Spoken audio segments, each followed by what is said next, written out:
Aucune domination fondée sur le mépris de l'autre ne peut être justifiée, peu importe le peuple qui l'a subi.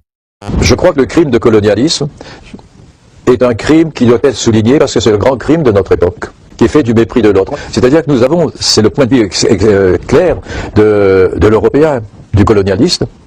Les droits de l'homme, ça existe pour nous, mais pas pour les autres. C'est l'humanité de l'autre qui est niée. Et aujourd'hui, je crois que nous devons définir le crime de colonialisme dans sa spécificité. Dans ce crime de colonialisme, il y a une originalité, c'est l'agression culturelle. Les colonialistes disent, c'est M. Finkielkraut qui dit, on a apporté la civilisation aux sauvages. Quelle civilisation? Est-ce que, si je pense par exemple à la période du XIVe siècle, quand Ibn Battuta et Ibn Khaldoun vivent dans le Maghreb, l'un précurseur des Lumières, comme psychologue, comme philosophe, l'autre immense géographe. Si nous prenons la situation en France, que voyons-nous? Le roi de France, Charles VI, est fou. Il y a une invasion étrangère, ce sont les Anglais.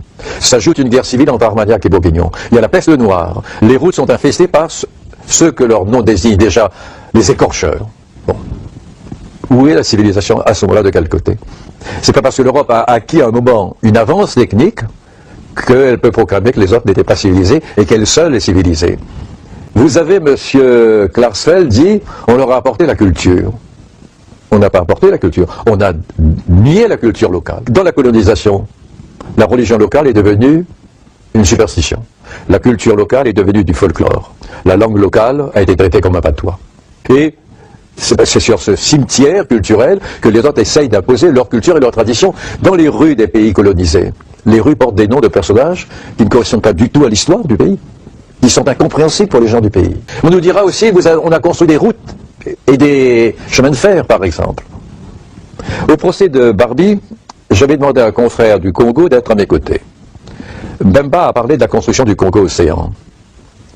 Il a estimé, d'après des journalistes de l'époque, le nombre de morts à 900 000.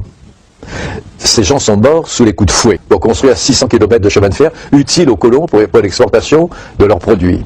Alors quand on nous dit, on vous a laissé les chemins de fer, vous n'avez pas laissé les chemins de fer, c'est nous qui l'avons construit. Et c'est vous qui l'avez exploité pour vous. Ce chemin de fer, c'est notre œuvre. Quand on nous dit en Algérie, la Mitidja, c'est nous qui avons planté des orangers dans la Mitidja. Mais déjà, les Algériens plantaient les orangers. Et puis vous les avez chassés des zones fertiles, vous avez pris leur place. Et ne dites pas que c'est vous qui avez poussé l'oranger dans la Mitidja, ou bien en Palestine, ou à Jaffa.